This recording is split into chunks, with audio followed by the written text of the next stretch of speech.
Welcome to Soulfullpreneur Talk Radio with your hosts, Rachel Archelaus and Megan Crandallmeyer. Merging spirituality and business on the Enlightenment Evolution Network.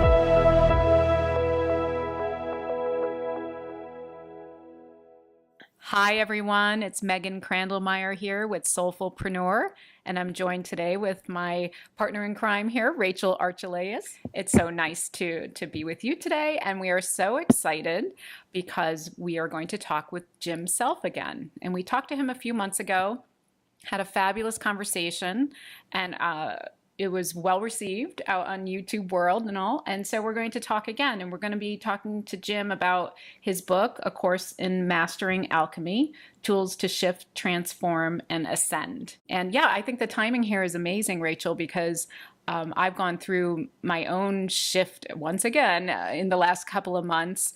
And I literally said maybe 3 weeks ago, boy, I wish I could talk to Jim again. Yeah. I have new questions. So Jim Self, welcome back to Soulfullpreneur. Well, thanks very much. Hi, Megan and Rachel. Nice to be here with you. This is never ending, this evolution for us, right? And, you know, your morning conversations are great and kind of keeping up with the themes that are going on with relationships and feelings. And one of the things that's really stood out to me a lot in what you've been talking about lately is this feeling of edginess and like irritation and distraction in that. And so can you explain kind of why some people who are usually calm and centered are feeling this kind of underlying irritation? Sure. See, your world is changing around you and in you. You know, with this shift of consciousness, these huge waves of light are kind of changing the landscape, if you would. So think about it in terms of just a day. Your morning starts, the sun comes up, 8 o'clock, 9 o'clock, 10 o'clock. But 10 o'clock is not the same as 8 o'clock. You know, it's different. The day is the day, but everything is changing. And so this shift is moving you from what we'll call a third dimensional reality, the reality that you grew up in. This is how it works, the mom, dad, teacher, minister says. And each of us say, okay. And we basically buy the package. We talk to these people, we don't talk to those people, we eat this food, we don't eat that food, we go to this school, we don't go to that school. So we kind of follow some kind of scripting for ourselves. That scripting is changing because to a great extent, if you think about your own life, there are probably numbers of points where you said to yourself, what's going on? What's wrong with me? How come I don't feel excited about my life? I seem to be doing things that I'm supposed to be, I'm told to do, but I'm really not happy. And so, in a way, all of those moments are realizations that I'm following some script, some process, some what I'm supposed to be doing, and it really doesn't feel right to me. So, in a way, and we talk about this in the book, this shifting of consciousness is occurring in such a way where you cannot take your baggage with you on this journey. And you're moving from a structure that has rules and constructs in it that really keep us pretty rigid in how we see the world. You're moving from that, which I can talk more about, into a state of well-being, into a vibrational field of respect, appreciation, dignity, kindness, gratitude, all the things where if I was to ask you, what would you really like to experience in life? Pretty much those would be the words you run out. And so this shifting transition that we're experiencing is, is such that these waves of light that you don't really see that are basically changing the scenery, changing the landscape, moving you from a place where you accept I'm not okay, but this is what I'm supposed to be doing, I guess, into a space where you have a greater range of choice and a greater range of engagement on your terms rather than following the rules or the structures of what I should be doing, things that are good for me or bad for me based on somebody else's opinion. So, as these waves of light are kind of moving the game plan into that state of well being, and you can't take your baggage with you, the I'm not okay is you can't be not okay in real terms, but we carry that baggage. So as the baggage is being disrupted, as each of us begin to be a little bit more conscious of being conscious, you're starting to recognize that some of that I'm not okay that you've buried or avoided, or things like embarrassments or places where you did something and you realize it wasn't correct and then you blame yourself, but I don't want to ever look at that again. All of that is coming to the surface, and these waves of light are really just simply assisting you in letting it go. But as you become conscious of where you think you're not okay or where you think you did something inappropriate, that edginess is beginning to be conscious, and we're kind of arguing with it to stay hidden when in fact it's being pushed out. So, if that makes any sense, that's part of the edginess, the anxiety, the something's not right going on in each of our spaces. Does that make any sense? It really does, yeah. So we're really just becoming more sensitive to what's already in us and what that baggage is. And it's kind of like that's the first sign of us feeling that there's still stuff in our backpacks. Exactly, Okay. exactly. And see, the whole purpose of kind of the book, The Course in Mastering Alchemy, and the whole body of work of Mastering Alchemy is to basically give you a series of considerations, concepts, choices, realignments to where you realize if I stand in a space where I give to myself, where I allow myself to value myself, where I allow myself to feel certain or capable or gracious as a state of being, and I can basically stay in present time and allow everything that doesn't align with that to let go, to come up and let go, realizing my past is not what determines necessarily my present. Where that concept in most people's reality is I'm kind of stuck in this place because I've done these things, and my past is what structures me right now. I am a product of my past. There's some truth to that, but when you really begin to take a look at how do I wish to experience life, and you have some of these awarenesses, the ability to rearrange your whole past, not deny it or reconfigure it into some false truth, but the ability to recognize that's not who I am. That was an event, that was part of my history, but it is not part of my reality unless I choose to allow it to be. Begins to be a very different concept on how to navigate yourself right now. Well, this is the start of a perfect conversation for my main question that I had for you today. And I found Abraham Hicks in the last few months, and I had heard of this law of attraction a few years ago. It, for whatever reason, didn't resonate. I went on my own journey and ended up finding some of the Esther Hicks material and reading through that and listening, and it totally explained what has gone on with me. It's like I stumbled into the law of attraction by showing it to myself first. And I'm not surprised, that fits with my personality in this life, but I had something come up last night unexpectedly because I've been really in just the happiest place now, and I feel like I have the tools to keep myself in a high vibration. It makes sense to me. I've shown myself. However, here's my, I would love your take on my quote reality. I live in Connecticut, and I live in a small town, and it's very wooded here. a lot of trees and all of that.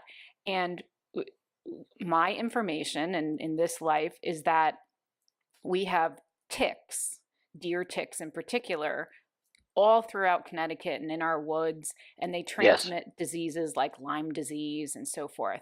And I actually went through quite an ordeal with my daughter when she was in a middle school and high school, being sick with what apparently was one of these diseases. So anyway, here I am on my high flying disc. I'm happy, all this stuff, except I won't walk in the woods.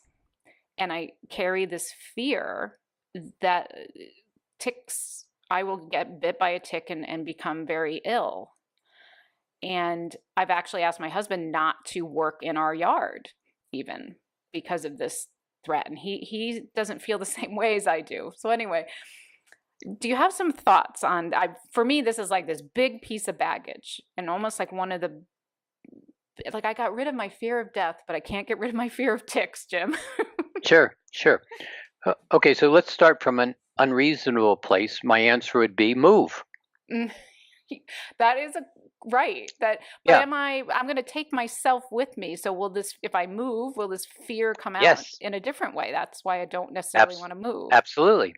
So I said let's start from an unreasonable place. Okay. Which is move. Yeah. But in fact, that's the most practical answer. If I'm scared to death about this, then step out of the environment that provides that. Yes. Now, but at this point, people would say, oh, but you don't understand. I have family and I've grown up here and my friends and blah, blah, blah. So, but the real answer is if it is so paralyzing, step out of that space. But it's really not the right answer here because the question you're asking is law of attraction. Mm-hmm. And so stumbling into Esther Hicks's work is fabulous. That is so valuable. It's the foundation of everything we do. I mean, back in the 90s when Esther was really doing this, we would just sit and listen all the time to these tapes, and she would say the same thing to every single person. See, so let's start there. What she's saying is, here, I'm going to present you with a frame of reference. If you step into this frame of reference, if you embrace it, allow it to be the orientation of your belief system, this is what you'll get. But see, everybody at that point, the law of attraction is so simple, it's absolutely a challenge to hear. And the reason being, and I say this to a lot of the students all the time, you're like a freight train at 90 miles an hour, and I'm simply saying turn right. Mm-hmm. And everybody's going, wait, you don't understand, I'm going to crash, and what about, and how come, and all of those things. And the answer is just turn right. Just turn right.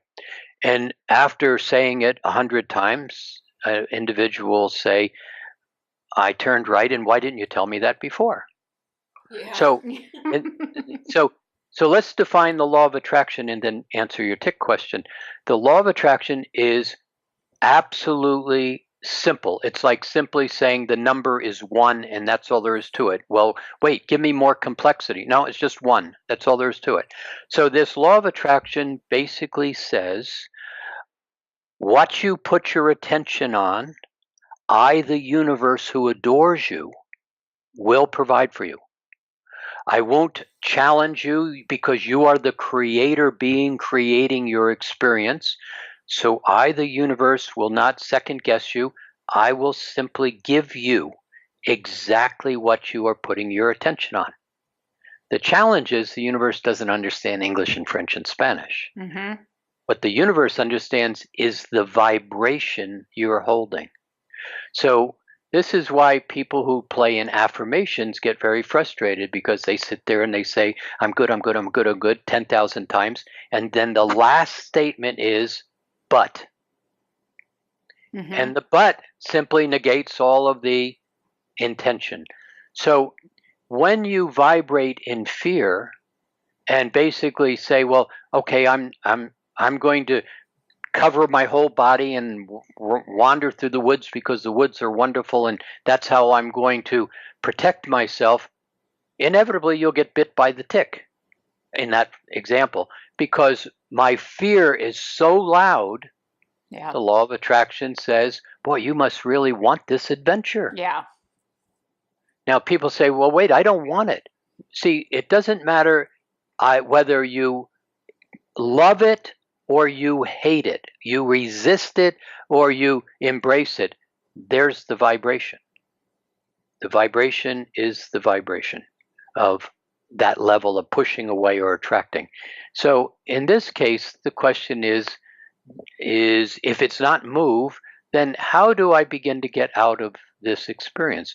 So did you get bit by a tick yesterday? No. Day before? The day before? The day before? Last year? The year before? The year before? So history is on your side that simply says, even though I'm fearing this, my history is it has not happened. And so if you bring your history into present time and you bring your circumstance of your child, I think that's what you said at the beginning, and you start to recognize how many people are there in Connecticut. And of all the people in all of their present time moments moving through time, how many of them have gotten bit by a tick? Well, clearly some, but for the most part, it's like somebody saying, I'm terrified to fly in an airplane because it crashed one time. Well, what are the odds? So if you can begin to look at it in a capacity that says, wait a minute, the odds are minimized, and that's not to be an excuse. That's just simply to start to bring it into present time. And is there some things that I can do to basically eliminate my fear of? And is this fear really related to my actual experience? You're starting to bring the structure of the fear, which is in your past, into a present time moment and starting to say, what is the reality of this? Now, all I'm doing right here is bringing you to neutral. I'm not solving the issue. Basically, you reduce the level of attention on what I don't want to a place that you can basically be as neutral as possible. Then it's really something where you start to change the vibration. It's not that you choose to love ticks. It's just simply choose to basically begin to not let it be a vibration within the field. And in that context, not holding your attention on finding the tick from the standpoint of avoiding it allows you to start to have no relationship with that vibration at all. And so consequently, the tick never sees you because there's nothing to grab a hold of to match that experience. See, if you don't hold your attention on something, if you don't allow it into your world, it just simply doesn't exist. Now, some people will argue, well, wait, you don't understand. I did that and I still got bit by the tick. Well, if we were to be much more specific in a vibrational level, there was, in fact, still some configuration that allows an aspect of fear or avoidance or this is going to happen to me still in the vibrational field. So it's not so much just a rational thing in the mind. It's an alignment in a field that doesn't hold that frequency range to let that experience happen.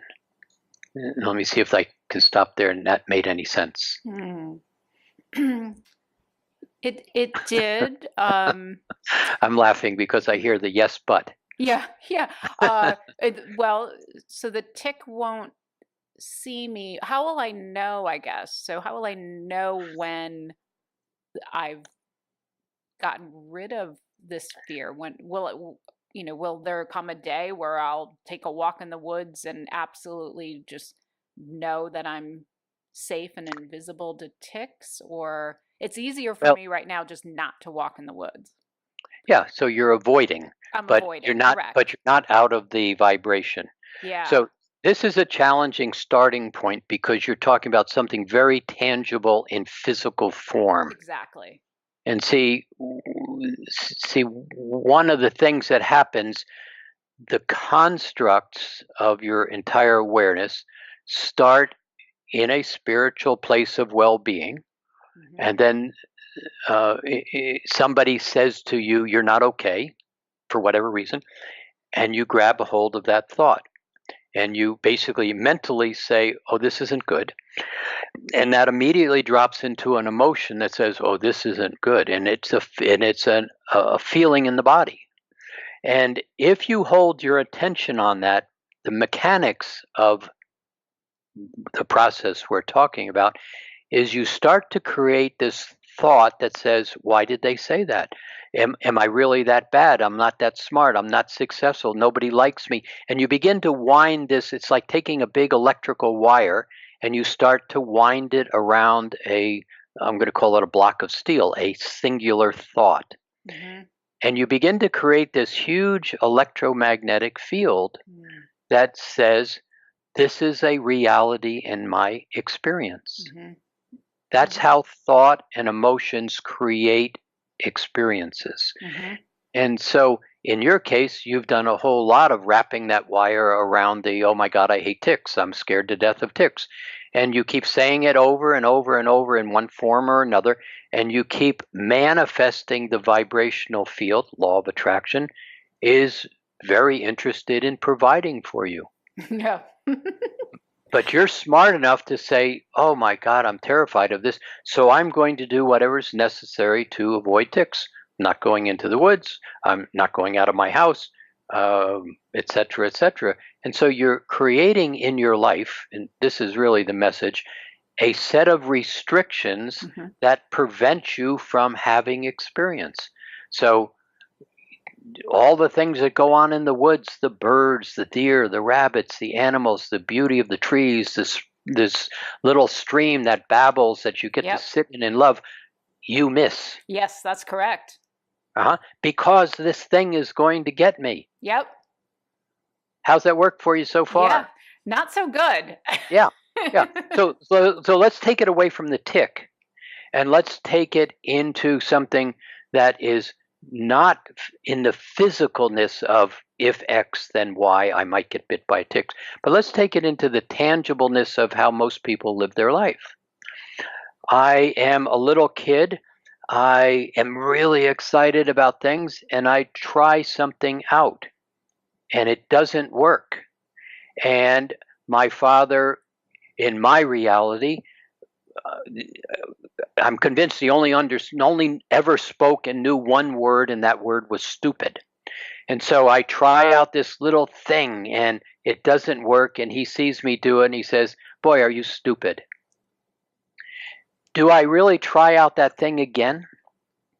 So what happens is the world says to you, you're not attractive, you're not smart, you don't fit. It's this place where we all get very stuck, and we ask the question very quietly within ourselves, what's wrong with me? And the answer is nothing's wrong with you. So let's put that in perspective. The world outside basically has lots of opinions and judgments and rights and wrongs and goods and bads and shoulds and shouldn't. And you by yourself are trying to figure out in an exciting way how to create. And you go and do something, and we have learned in our behavior of listening to the mom, dad, teacher, minister tell us in the place where they love us, let's give them completely the benefit of the doubt, they love us in their image. And what I mean by that, because I love you so much, I'm really wanting your life to be successful on my terms. So we're going to talk to these. We're not going to talk to those. You're going to go to this school. You're going to be a doctor. You're going to be a lawyer. You're not going to play that guitar. That's a stupid thing. And so all of a sudden you're shaped in the shoulds and shouldn'ts of the external world's shaping. But what about the guitar that you want to play? And you start to play it, and it doesn't sound very good because you're just starting.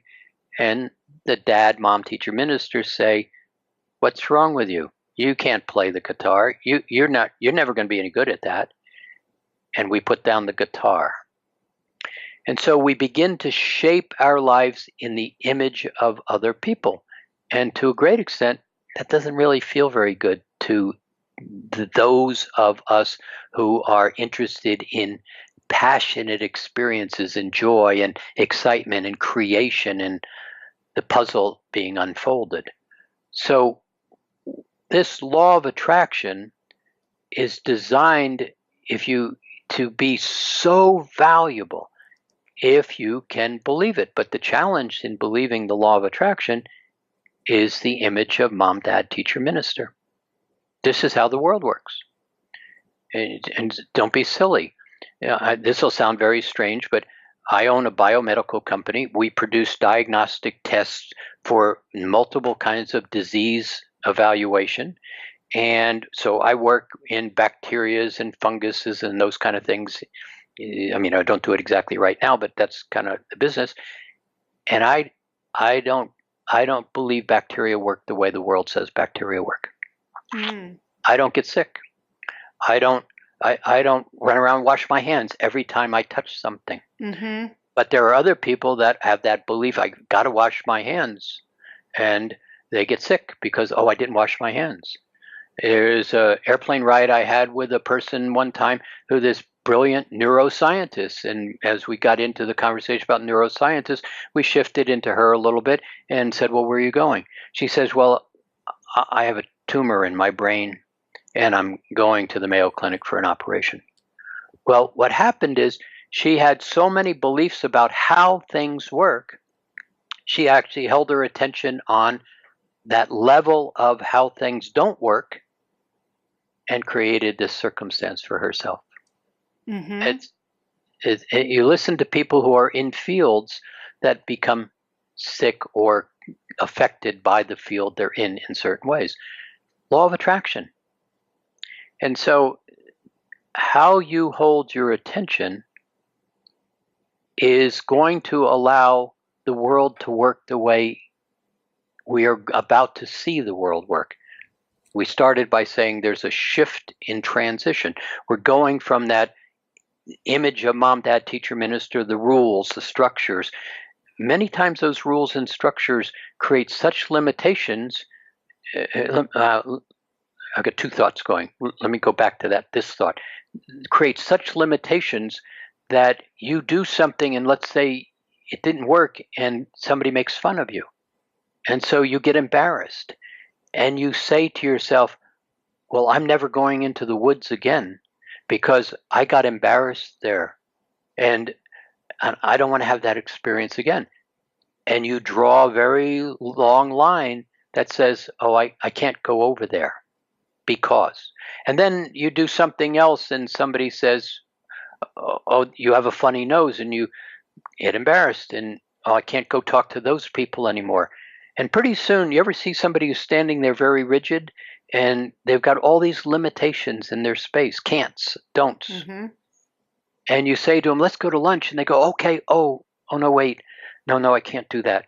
Because what they're really saying is, I might see one of those who laughed at me one time.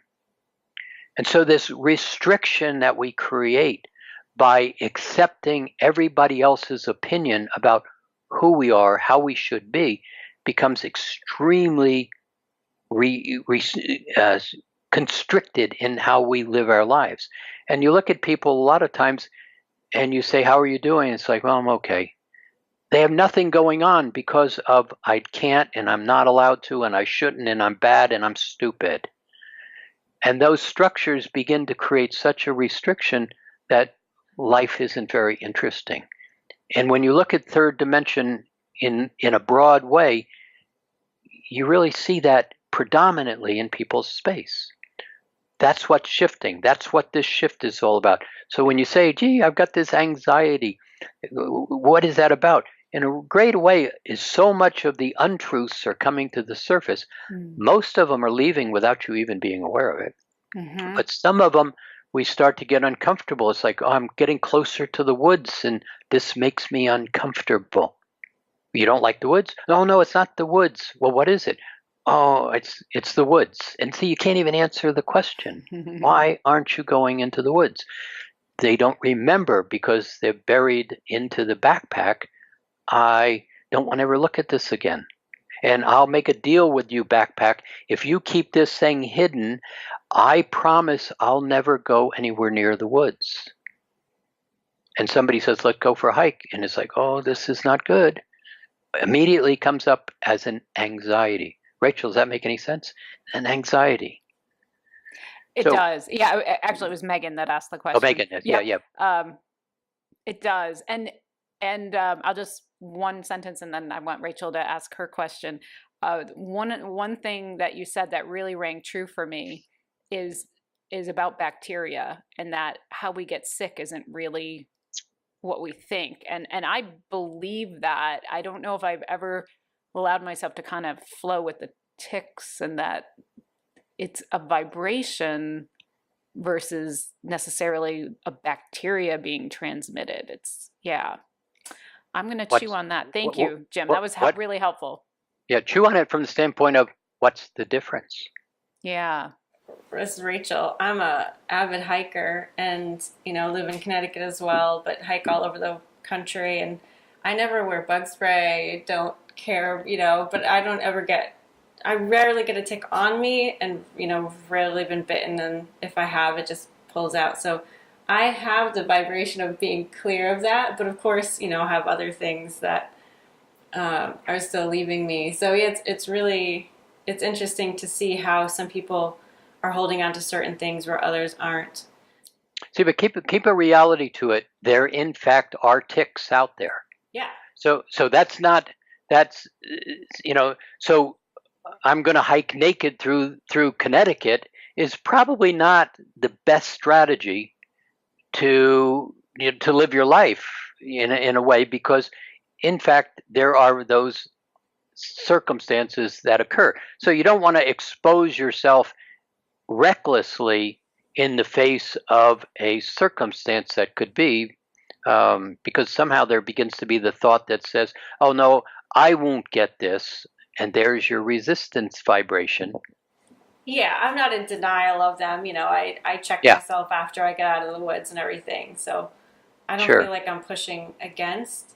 But what you talked about makes a lot of sense in business. And I'm glad you brought that up for yourself, because we have a lot of entrepreneurs who listen. And as we kind of have this experience of figuring ourselves out as opposed to what we've, brought into us from other people, a lot of times there's this tendency of like losing drive, but also like throwing out a lot of concepts that maybe can work for us. It's almost like we go into this rebellion of, having a company isn't good, and having the structure isn't good. And there's this process of not wanting to do anything, but then only wanting to do what's inspired, and then not knowing how to structure it. And it's almost like this reforming of what we want our lives to be and how we want work to intersect with that.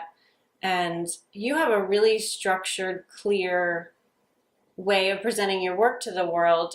Was it always like that, or did you have some kind of, how did you form what you have now? And do you have advice for people who are in a transition mode of figuring out their work and really making it aligned with who they're becoming?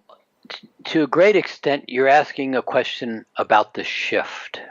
And see, I'm going to make a gross generalization in a very positive way about millennials. You come from someplace else. See, many of you don't come from this planet, and I'll keep that really simple. We're friendly to that here, so don't be afraid. But keep it very simple. You come from levels of consciousness that operate, I don't want to say differently, but operate with a wider range of concept and choice available to it. You also don't come from vibrational fields of third dimension that live in rules and structure and fear and domination and imposition and slavery and greed. Those vibrations, to a great extent, I'm going to say, I'm being gross here in terms of sizing. Most of you don't have those frequencies in your space. So when you come into this space, there's a sense of, I'm here to transform what doesn't work into what does work. Again, very much millennials' job in this whole shifting process. But when it gets down to you each individually, you're here to have an experience. And so a lot of the conflict comes when you as an individual step into the kind of third dimensional game, even though it's shifting, and those rules and structures are very much in place. And you don't like them, but in fact, some of them work. So this is a place where ask me in a minute to talk about masculine and feminine in this context, but ask me in a minute. So what happens here when you start to play in this space, the level of freedom and ease and joy and success are very much related to, let's go back to that law of attraction. You all know how to use that. You basically understand what I put my attention on as a spiritual being from where you come from simply generates everything comes to me to allow that adventure to happen. So in a way, you really actually understand the law of attraction quite well. But when you try to apply the law of attraction in a restricted, angular, structured environment that doesn't understand that concept, or in fact pushes against it, because if everything came to you freely, how would I control you in terms of getting what I want from a third dimensional point of reference? So let me stop. Does that part make sense? I think I understood whether masculine, feminine, structure is good to hold the flow of the feminine, and right, it all plays together, especially in business where other people are interacting with you. So it's good to have something for them to play with, right? For those people in your audience that haven't heard this or don't know this, see, when we say masculine and feminine here, we're not talking about bodies, male, female. We're not talking about intellectually men are from Mars, women are from Venus, difference in how we approach things. But as you begin to step into the place where you all have actually understanding of this, millennials, plus or minus, some have forgotten, some have remembered, but masculine energy and feminine energy are the origin of creation. And masculine energy is structured. It has straight lines and angles. Feminine energy is flow and motion. So when you say a word like certain, capable, precise, you can hear the angularness and the straight lines into it. When you say appreciation and gratitude and laughter, there are no straight lines. So the millennials come in and to a great extent understand that. And so this challenge is, I need structure to make it work, but I really want this freedom whenever I want freedom. And in the place that you don't remember, you're used to simply saying, I would like the apple to appear, and it appears in your hand. So the need to create in structure in the manner of making a business work or engaging with time. I'm going to build this and I'm going to have a reward 6 months out because I'm going to sell my product. In a way, those concepts are confusing to you. Would that make any sense? It does, yeah. So it's almost like we create a little resistance then around fitting ourselves into that form. Yes. So what can we do about that resistance? Well, so like all things that we resist, generally we resist them because we don't understand what we're dealing with. And so in the context of, I'm actually beginning to think about dealing with this in this way, in the context of kind of providing this information like Mastering Alchemy right now is really directed to baby boomers to a great extent. And the reason it's directed to baby boomers is because they hold the dream of what's possible in the evolution into a state of well-being. The millennials actually have the mechanics to make the dream work. But there is still a mismatch in some ways between the millennials not understanding.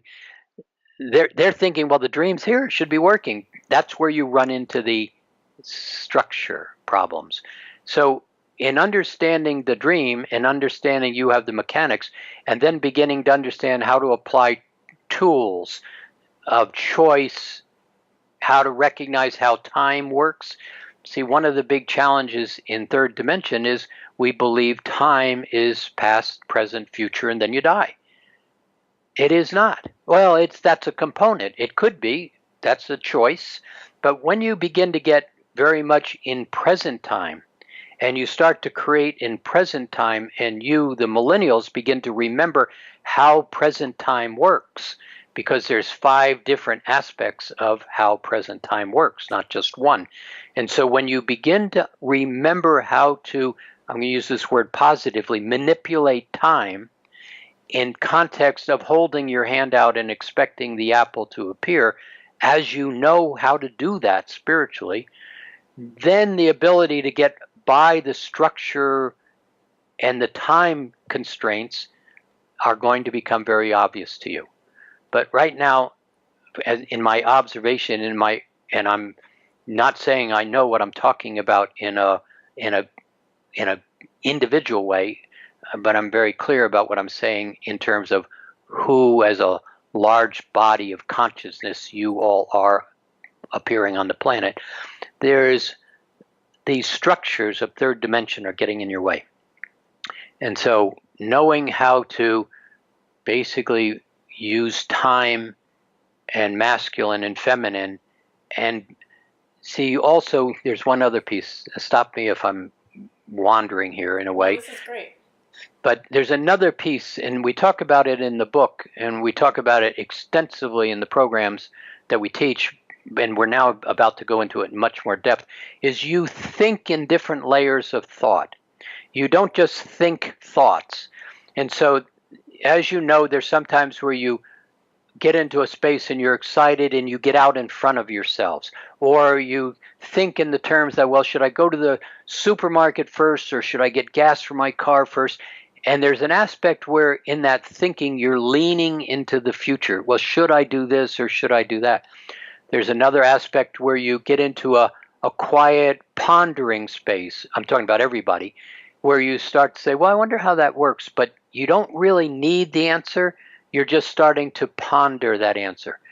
But there are other layers of thought that you millennials know but have not accessed yet in terms of bringing your information into the body in a lot of ways, is there's places where you get very quiet and there's a level of thought in your head. It's like having a great meditation, and in that meditation you feel really good, and you kind of hear yourself say, why don't I do this all the time? You're not really thinking in the same levels of thought that you thought about the gas station.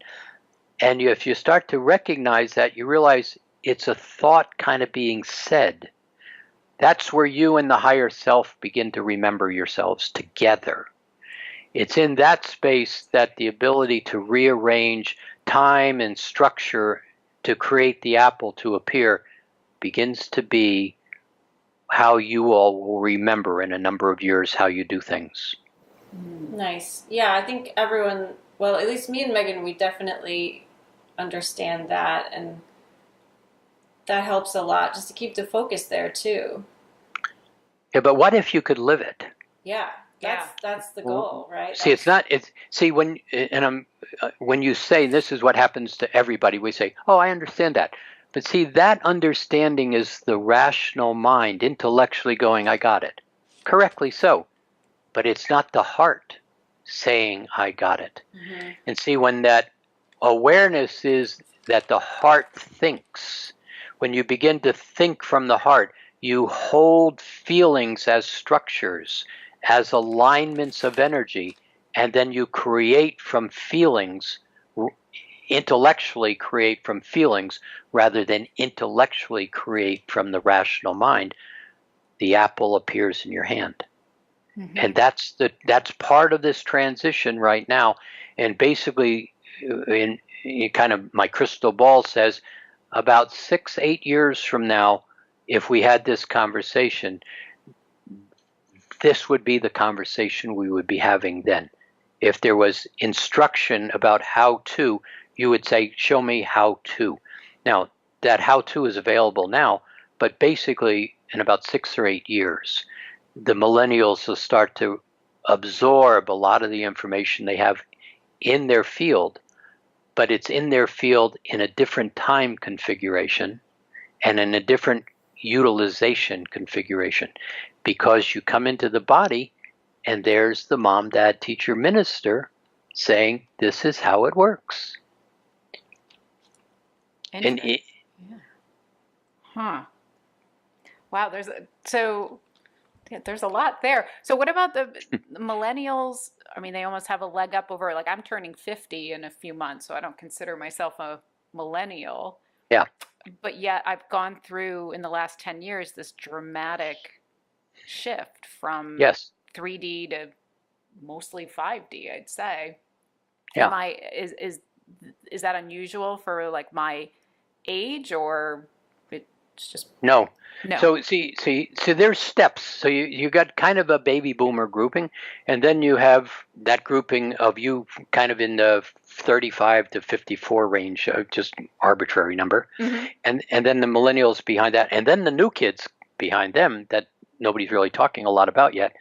But that one of the things that was really unfortunate that happened, and I would like to say it wasn't intentional, but it was, is the grouping, you in that 35 to 54 range, first got damaged in the dot-com crash in 2000, because you were just starting to create income earning capacity to make life work for you, and got hurt. Then in 2007, in the larger crash around housing crash, that group got really hurt very badly in terms of economics and income producing stability. And so so that interruption of what was possible to make a much smoother flow of transition from the baby boomers doing what they all did, holding the dream and creating a economic stability in the world. That's not, I'm not arguing that it's stable. I mean, just the general economic creation being passed down through those of you who were the next group, and then passed into the millennials. It wouldn't have gotten passed in as just money. It would have gotten passed in as information and an ability to create well-being. The millennial group would transform it from where there was greed and imposition and domination into something that would have been much more along the lines of well-being. But the interruption to the group between 54 and 35 has created a little bit of a wobble. Now, this part of the conversation is we're talking from 30,000 feet up, looking down. You know, we're not talking about the tick in the woods. We're talking about a bigger place. So just kind of hear that as a place. But somebody like you, whether you even got affected in the economic aspect of it or not, you woke up. Yeah. And you have that joy, and you have that passion, and you have that understanding of, I can see both sides of this transition moving forward. So for the many of you in that age group, you hold some really powerful keys to making this all successful, whereas a lot of other people who would have woken up got distracted by their survival levels. Don't really have time to focus on anything else because they're just looking to pay the mortgage. Yeah, it's a base survival. Yes. You're kind of Yes. in the root Yes. chakra, and when your basic needs aren't met, yeah, that makes a lot of sense. Yep. So if we have a couple minutes, could I ask just, and we'll just keep it brief. Of course. When I found the Abraham Hicks material, it was like a light bulb as to why meditation is so good for us, for me, because I would hear that you should meditate. And finally I realized, oh, it's to kind of stop any of those thoughts, that momentum that's going kind of in a negative direction. So I have taken up a pretty regular practice of meditation, and within a week I had one strange experience, and I'd love just your thoughts briefly, where Sure. I basically felt like I was almost being electrocuted. And I had all this like vibration, and in particular in my lower arms and my hands, and my fingers curled together, and it was just such an intense vibration. And after a couple of minutes, I kind of said to myself, this is too much, and it probably took me 10 minutes to have it all wear off. It was, I mean, in some ways along the lines of like the worst pins and needles Yeah, experience sure. ever. Was that some sort of like I tapped in to my higher self? It wasn't an upgrade. What is your thought on a Well, feeling a of lot of times electrocution? there's a lot of information you hold all around yourself, in the aura and on the outside of the aura, that is ready to come in to be utilized. But it's as we walk around in our 3D worrying about things, we don't really turn that switch. So when you start to meditate, the one thing that happens in meditation is you come into present time. Mm. That's really what meditation to a great extent is all about. And so you start to get into that present time space, and you start to let go of the attention points of, oh, I have to go to the grocery store this afternoon at 3 o'clock. Yes, you do, but you don't have to hold that as an attention point in your energy field. So you start to disconnect those attention points. You don't forget, you just stop holding attention in that point. And you eventually get to a place, and eventually is an unnecessary, you can do it instantaneously, but basically the average person learning meditation gets quieter and quieter, and they've got so much distraction in their space they begin to notice it. But when you finally get quiet, some of these downloads start to come into the body. You start to accept this new awareness. What you're talking about there basically just hit the nervous system, and it's an electrical charge. And so one of the things that as those things happen, you can simply say, make this calmer. Mm-hmm. So you direct the energy. You don't have to sit there and have the voltage keep going up and up and up and up. So you basically can direct it in a manner of speaking. But as I'm kind of looking at you, that was really kind of an interesting upgrade into your electrical system in the body. The electrical system is, let's see, thoughts are electrical. And so when you can basically increase the awareness into layers of consciousness that have different vibrations of thought, the nervous system is able to handle it. So it just sounds like, you said, give it all to me. Leave it to me to do that. That Yeah, would be yeah. about right. Yeah, the good news, you can have it all, but you don't want it all at one time. Right. It's been calmer since. It hasn't happened again. I've kind of asked it. I wouldn't mind it. It was a little frightening because I literally felt like my hands were in a light socket. So, Yeah. but now I But better understand. Yeah, so allow that to happen, but the odds of that happening the same way will not happen again. Yeah. But basically, you can manage this by simply directing it. It's fascinating. And one of the things, I'll just give you a simple piece of information, is there are 2 color codes, and just keep it really simple. If you sit quietly and start to draw the color blue into the top of your head and basically just direct it into the body, and into one of the things it does is it begins to balance the emotional system of the body and allow you to manage and clear away a lot of emotions that have nothing to do with you.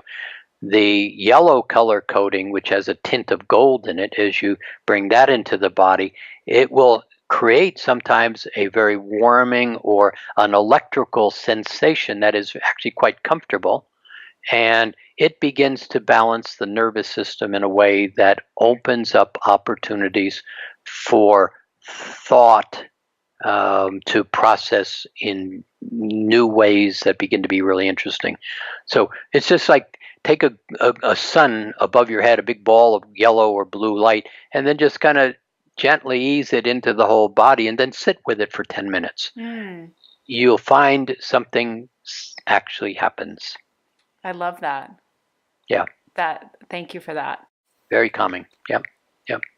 Wonderful. And there's so much more like that in your book, Jim, A Course in Mastering Alchemy. I'm looking at it right now. It's humongous, and it's just so much fun to open up and just at random find a new piece of information, even though we both read it. It's so comprehensive. So other than the book, do you have a level 2 coming up soon? What's going on with your courses? So what we do is we offer a lot of free information. So you can go on the website, masteringalchemy.com, go in the archives. There's numbers of lectures and numbers of topics and numbers of kind of sessions, like we call them free lectures, that they put you into a meditative state. I move you into this meditative state, kind of point all kinds of things out. You basically begin to work in those places. That's all free. There's a level 1 body of work, which is a lot of what's in the book in a way, but much more comprehensive, that says, here's how you do this. Do this, what happens? The level 2 piece of work is set up to basically, as you've got tools and you begin to have an awareness of yourself, level 2 begins to give you a lot of tools to strip away a lot of the I'm not okay and who I'm not, in a manner that isn't therapy, but is instantaneous and very comfortable. And I say instantaneous not loosely. It literally is, oh, I don't need that, and it's gone.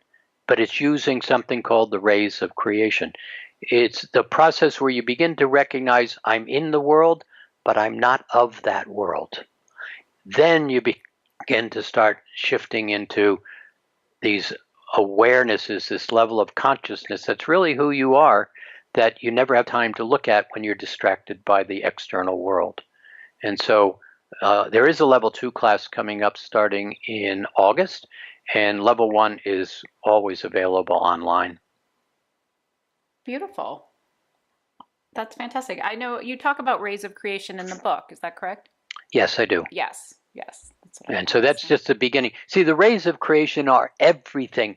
Every particle of physicalness are made up of these rays of creation. They're the fundamental building blocks. They don't make sense to us because we don't have a concept of that level of particle. I'm talking below the atoms. But there is an understanding of application of how do you basically direct a vibrational field and alter or redirect or create or destroy. Destroy being a positive word. Remove. I don't need this anymore. And understanding the simplicity of just what I just said allows you so much freedom to step out of the rules and the structures and the shoulds and the shouldn'ts and bring you right into present time and say, how would I like to experience myself right now? And so that's what that's all about. Wonderful. Excellent. Well, I have to tell you, my brain is always in a jumble after listening to you, Jim, in the best of ways, of course. And I'm excited that people are going to get to listen to this, and hopefully we'll be able to do it again sometime, because I always get so much out of these conversations, and I know everyone else does too. Thank you for spending time with us. Oh, look, it's my pleasure. I'll be happy to do it anytime. If it, it's like giving people choices that they don't normally have in their walking around space. So more than happy to do this with you. Thank you both. I appreciate you both. Thank you. Thank you, Jim. Have a great day. Yes, blessings. And thank you everyone else for listening to this episode of Soulfullpreneur Radio. If you have questions, put them in the comment section wherever you're seeing this, and we'll be happy to answer them. Until next time, lots and lots of love.